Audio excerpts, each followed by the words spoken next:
రేపు మేడిగడ్డ పర్యటనకు వెళ్లనున్నారు ఇరిగేషన్ శాఖ మంత్రి ఉత్తమ్ కుమార్ రెడ్డి. ఎన్డీఎస్ఏ సూచనల మేరకు మేడిగడ్డ, అన్నారం, సుందిళ్ల బ్యారేజ్లు పరిశీలించనుంది మంత్రి టీం. ఎన్డీఎస్ఏ సూచనలతో జరుగుతున్న రిపేర్లను చూడనున్నారు. మంత్రితో పాటు ఎల్ఎన్టీ, నవయుగ సంస్థల ప్రతినిధులు అటెండ్ కానున్నారు. రేపు మధ్యాహ్నం 2 గంటలకు మేడిగడ్డ బ్యారేజ్ పరిశీలన తర్వాత మీడియాతో మాట్లాడతారు మంత్రి ఉత్తమ్.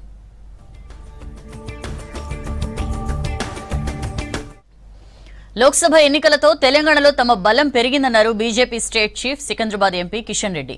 రాష్ట్ర ప్రజలు బీజేపీని కోరుకుంటున్నారని చెప్పారు. ప్రతి ఎన్నికల్లో తమ ఓటింగ్ శాతం పెరుగుతూ వస్తోందని చెప్పారు. లోక్సభ ఎన్నికల్లో కాంగ్రెస్ తప్పుడు ప్రచారం చేసిందని ఫైర్ అయ్యారు.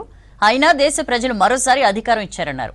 రానున్న రోజుల్లో తెలంగాణ ప్రజల ఆకాంక్షలకు అనుగుణంగా బీజేపీ పనిచేస్తుందన్నారు కిషన్ రెడ్డి. ఇప్పుడు జరిగినటువంటి పార్లమెంట్ ఎన్నికల్లో 35% పైగా ఓట్లతో 8 పార్లమెంట్ సీట్లలో బీజేపీని ఆదరించి ఆశీర్వదించడం జరిగింది. కాంగ్రెస్తో పోల్చి చూస్తే కాంగ్రెస్ ఓటింగ్ పర్సెంటేజీ 1% పెరిగింది. గత శాసనసభ ఎన్నికల్లో 35% ఉన్నటువంటి కాంగ్రెస్ పార్టీ ఓటింగ్ పర్సెంటేజీ ఎన్నికల్లో 40% చేయడం జరిగింది. అదే స్థాయిలో బీజేపీ 14% ఉన్నటువంటి ఓటింగ్ పర్సెంటేజీ ఈరోజు 35% పెరగడం జరిగింది. ఈ ఎన్నికల్లో భారతీయ జనతా పార్టీ 35.08% ఓట్లతో 76,47,424 ఓట్లు బీజేపీకి ప్రజలు ఓటేయడం జరిగింది. 5 ఏళ్లలో అత్యధికమైనటువంటి శాతము భారతీయ జనతా పార్టీకి 2019తో పోల్చి చూసినప్పుడు కూడా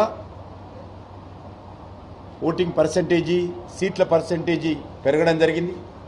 భారత రాష్ట్ర సమితి ఈరోజు తెలంగాణలో ఉనికిని కోల్పోయే పరిస్థితి వచ్చింది. 17 సీట్లలో బీఆర్ఎస్ 2వ స్థానంలో వచ్చింది, 3వ స్థానంలో వచ్చింది. 8 సీట్లలో పైగా డిపాజిట్ కోల్పోయింది.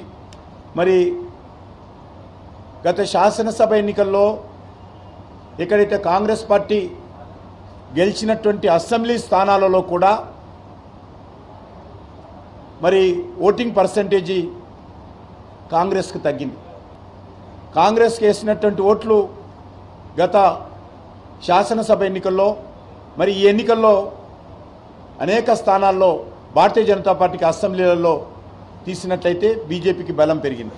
కాంగ్రెస్ను మరొక దిక్కు బీఆర్ఎస్ను కాదని భారతీయ జనతా పార్టీ పట్ల విశ్వాసం చూపడము, భారతీయ జనతా పార్టీని ఆదరించడము, భారతీయ జనతా పార్టీ బలపడడానికి తెలంగాణలో ఒక ఆరంభం మాత్రమే.